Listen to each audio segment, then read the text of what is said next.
Welcome to this lesson on LiPo battery basics. Now, LiPos is probably not the most exciting part of FPV, but it's very, very important to know your stuff when it comes to LiPos, because as you probably know, they can be very dangerous if they overheat or if they're not handled properly and with care. They can and do explode and cause serious injury or worse. So, as in this slide here, just a basic piece of advice is always stay clear of flammable objects, always be present during the entire charging process when you're charging a battery, and wherever possible keep a fire extinguisher or a fire blanket, and I actually keep some sand as well in a couple of big jars. Some people use like ammo boxes to charge in. Do it in the garage, don't do it in your home if possible. Just bear in mind these things.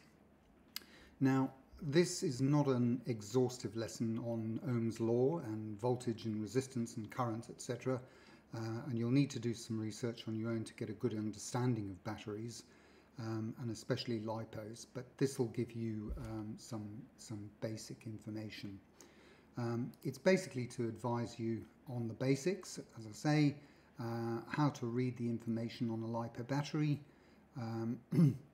what LiPos you're going to need for the quad you're building, as we're using Emax Eco 2 2207, which are 1700 kV, which are generally designed for 6S motors. But we're going to limit the throttle as we're using 6S. Using 6S because they have less voltage sag than 4S and are generally better. We'll cover how to charge and what charge you're going to need in the next lesson. So everything to do with charging, discharging and storage charging LiPos safely will be covered in the next lesson. So if we look at a basic one cell of a LiPo, each cell has what we call a nominal voltage of a 3.7 volts. Okay, that's when it's at the middle, and that's really what it should be stored at all times, unless you're actually going out to fly. So when it's fully charged, it's 4.2 volts, and when it's really low, and you should never get it this low, it would be 3.2 volts. Okay, generally speaking, never go beyond lower than about 3.5 if you can help it. So that's for a single cell. Now we can group together individual cells of batteries to produce more power or more voltage. All right, so we know that the nominal voltage of a 1S being single cell, okay, is 3.7 volts. So 2 cells is double that, 7.4, 3S is 11.1, and so on, up to 6S, which is 22.2. And if we look at the usage of these different types of cell, a 1S, or one individual 3.7 volt cell, is generally used for small quads like tiny whoops. 2 to 3S batteries or 2 or 3 individual 3.7 volt cells are used for medium or small to medium size 2 to 3 inch quads. That is 2 to 3 inch propeller quads. 4 to 6S batteries, obviously 4 or 6 individual 3.7 volt cells. So totaling up to 22.2 for a nominal, is used for larger 5-inch quads.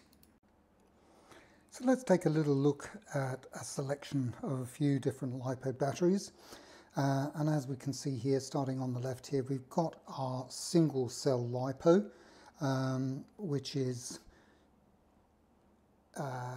this one is actually a 3.8 volt one, because it's a high voltage, it says here high voltage. So normally it would be a 3.7, but some of these little tiny whoop batteries to fly this kind of drone. This is a Mobula 7, a tiny whoop. Requires either 3.7 or 3.8. You can actually use 2-cell on them. So again, got the full at 4.2, nominal at 3.7, and low at 3.2. This one here is a 2-cell battery, so you can see 2 cells together, and we can see that this one is a 7.4 volts, so that's 2 times 3.7 volts. So that's a 2-cell. Again, you could use something like this in a tiny whoop. You could use it for a number of different things. So we've got a 1-cell and a 2-cell there. These ones here are all 4-cell batteries at different mAh or capacity. So that one is a 550 mAh. You can see that it's 14.8 volts. So that's for a 4-cell.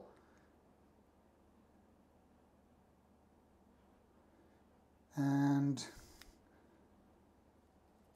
then we've got an 850 slightly bigger.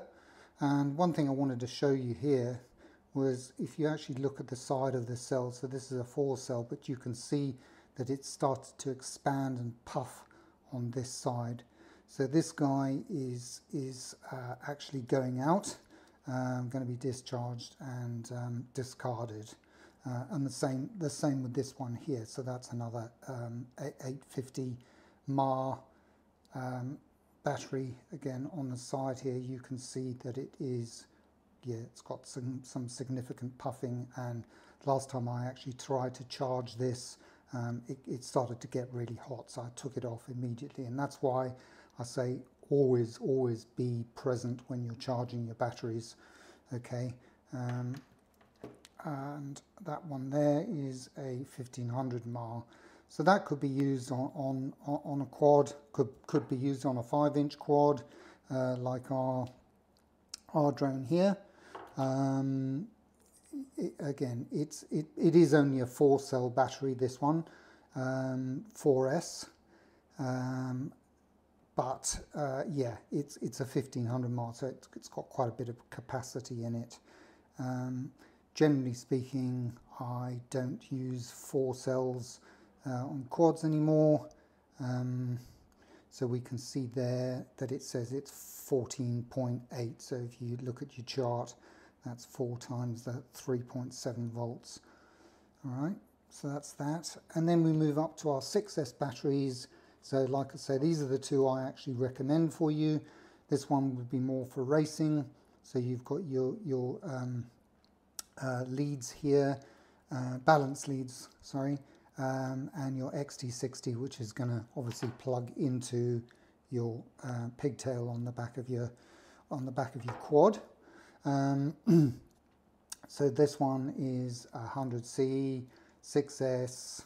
See the voltage, you can see the watt hours and the mAh there, which is the capacity.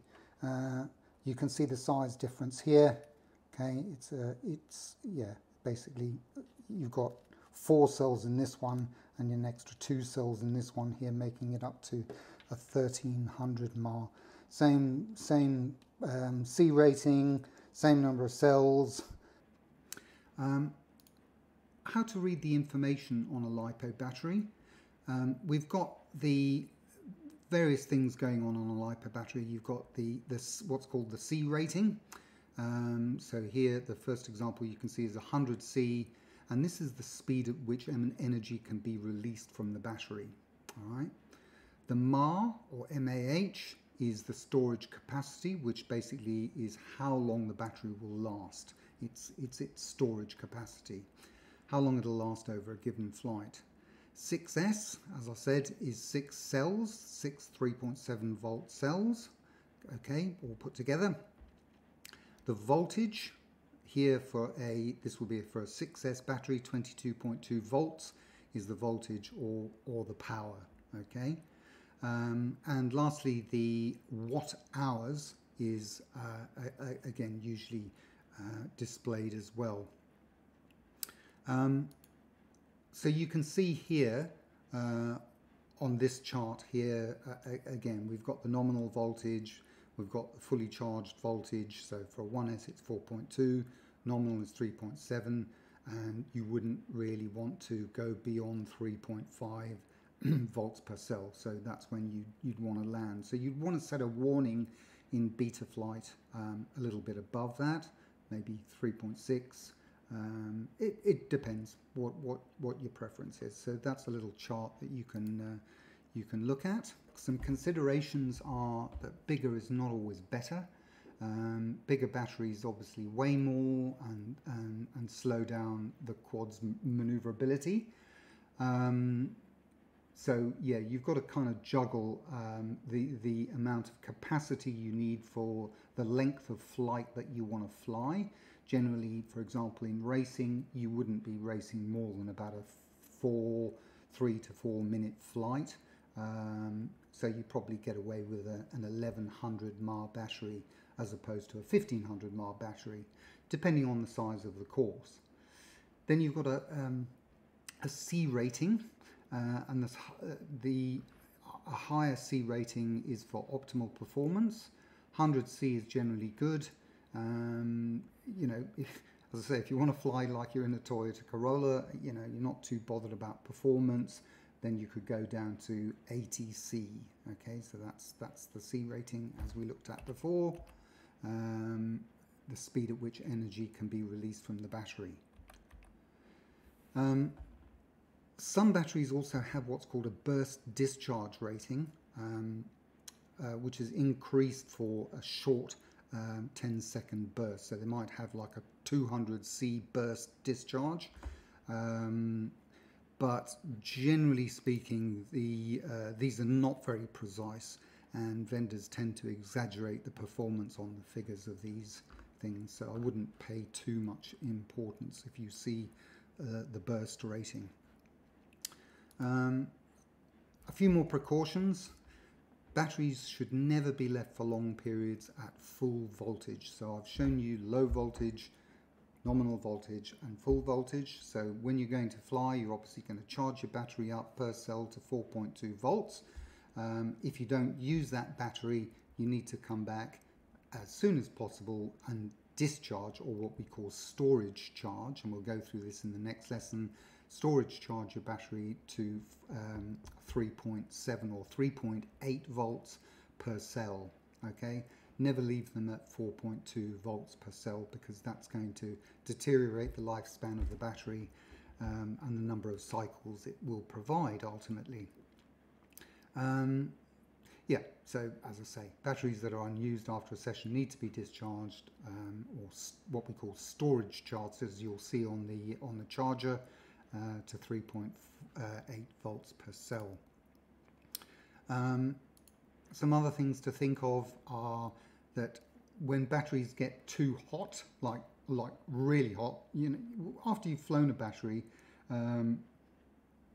it'll be warm, but if it's like really hot to touch, you know, really hot, you know you've got a problematic battery, and really my advice is to just discard it.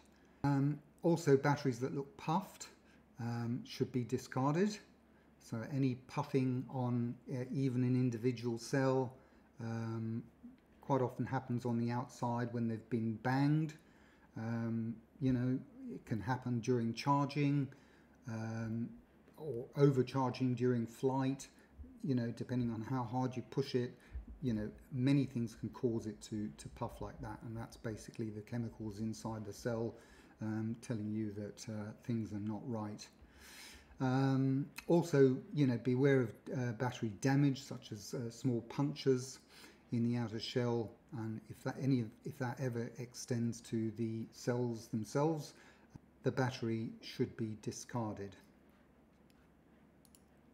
So what LiPo batteries to get? Generally speaking, the China hobby line are good performers and well priced. I've got links to these in the shopping list. Most of the people I fly with are using CNHL, China Hobby Line, and depending on what you're flying, if you think you're going to be doing more freestyle flying, you're going to want a bigger capacity battery like a 1300 mAh 6S. Okay, and if you're racing, you might get away with well, probably be better to go for an 1100 mAh. It's smaller, it weighs less, it's more efficient during flight. So 1100 mAh would be probably a good one to go for. If money is no object, the top of the line batteries for example racing, and generally considered to be the Tattoo R line series, just to give you a heads up on that. So we'll move on to the chargers and the how to charge your batteries and discharge or storage charge your batteries in the next lesson. So I'll see you there.